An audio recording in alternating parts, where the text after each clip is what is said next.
You know the old saying, finders keepers. I find something, I get to keep it.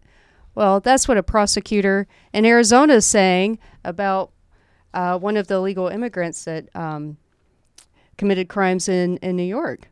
Yeah, so, I mean, this is an interesting case. I mean, and I actually kind of predicted this. This is a little bit different than what I predicted, but I just kind of kept it to myself. But I do see the United States starting to split and fracture. I mean, if you look in the 1800s, there were slave states and free states, and if you were a slave that escaped and made your way to a free state, then you could get your freedom and things like that. And then but it's different here in this particular instance, in that you have law and order states and you have states that have lax laws. Yes. So a prosecutor does not want to send Raad Almansoori back to New York because, first of all, he committed crimes in Arizona. I believe he's suspected of stabbing at least 2 people, along a number of other things. She does not want to send him back to New York, and she says, hey, Alvin Bragg, you're not exactly punishing people up there. We want to make sure he pays. We don't trust you to send him back, even if you do charge him up there. We don't trust you to send him back to us so we can punish him for the things he did here. Yeah, one of the big things is because of all of this no bail and low bail and ROR, release on your own recognizance, for all of these criminal defendants. She's afraid. She said, "Look, he's in jail now. I mean, if I send him to you, you'll let him out." Beat the crap out of 2 New York City police cops, and they got to go. I mean, come on. Her rationale is not unfounded. Yeah, and she has those guys in her jail as well. Yes. 4 of them.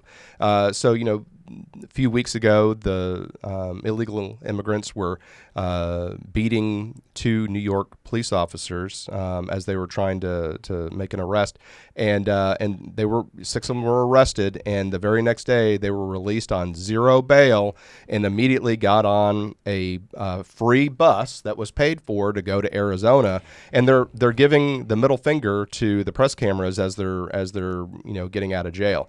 Geez, I wonder why police forces have a recruiting problem. Yeah, I mean, you let someone beat the crap out of me, and you let them go. Right. Huh. So she's afraid that if she, honors New York's extradition request, then all of a sudden he'll get the same no bail, low bail, and get released. And she doesn't want that to happen. She said, "Look, he's in jail right now. He can't hurt anybody. He can't hurt anybody." And also, I looked up the Arizona law about, extraditions. And so it says that they have to complete an extradition application, and the governor may choose to do it. And I was like, well, the governor, we're talking about a prosecutor here. And usually it is decided, arranged governor to governor. So even though she does not want to extradite him, unfortunately, it is more of the governor's decision, and unfortunately, the governor of New York and the governor of Arizona are both Democrats. So I wonder if, yet again, a Democrat is going to toe the line, or is this Democrat, the Arizona's governor, going to actually do the right thing and allow this prosecutor to prosecute, in my opinion, should be full force of the law, this criminal. So speaking of doing the right thing, the scenario that I was thinking in my head of, having law and order states and having loose states, kind of the same thing, looking at the slave states and the free states, is a scenario where somebody like Mr. Penny, who defended a subway car full of people from a homeless person that was screaming, "I want to kill somebody," and gesturing, and so he subdued that individual, and unfortunately the person died. Doesn't in looking at all the cell phone video, he wasn't intending to kill the person. He was, and there were two other people helping him, and there were plenty of people that said, yes, we were all in fear of our life, and then of course you've got the people that were in fear for their life, but then later on have said, well, I don't think it was that bad. But at the time, well, they're in New York. Yeah, they're exactly. in New York. They're probably used to it by now. now. In that particular instance, he was not arrested at the scene. Could there be a scenario where, obviously the Republicans are saying, this guy did the right thing. A lot of Democrats are saying the same thing. I mean, if our kids were on that train, I'd want him there too. Right. But there are some left-leaning people that are like, no, he should go to jail.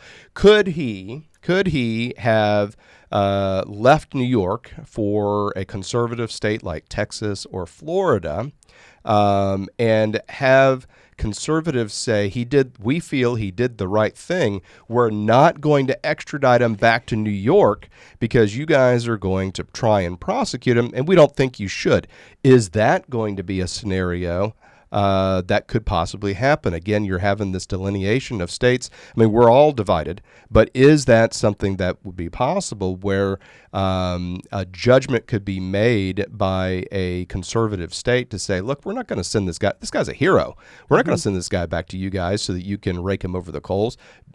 Extradition denied. Yeah. And so then the only scenario that I can see that would happen out of that is the federal government would have to get involved and look to see, okay, he's not being charged for murder, but civil rights violations, and so now he'll enter the federal system. Anyway, I can just see this being a nightmare. So, with this DA saying, look, we're not going to extradite him. We're going to keep him because he's in jail. We're denying your request because we feel that you will let him go. It's along the same thing. We feel as though you're going to prosecute a person who we feel should not be prosecuted, and therefore we're not going to extradite. I mean, where does the line get drawn? There are nations. So for instance, Mexico does not have the death penalty. They're happy just killing themselves on a daily basis of their own accord, but the government doesn't have a death penalty.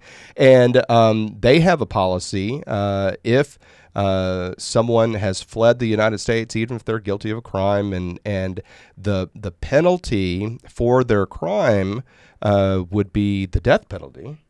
Mexico does not extradite the person back to the U.S. Because and without guarantees from the State Department that the death penalty would be taken off the table.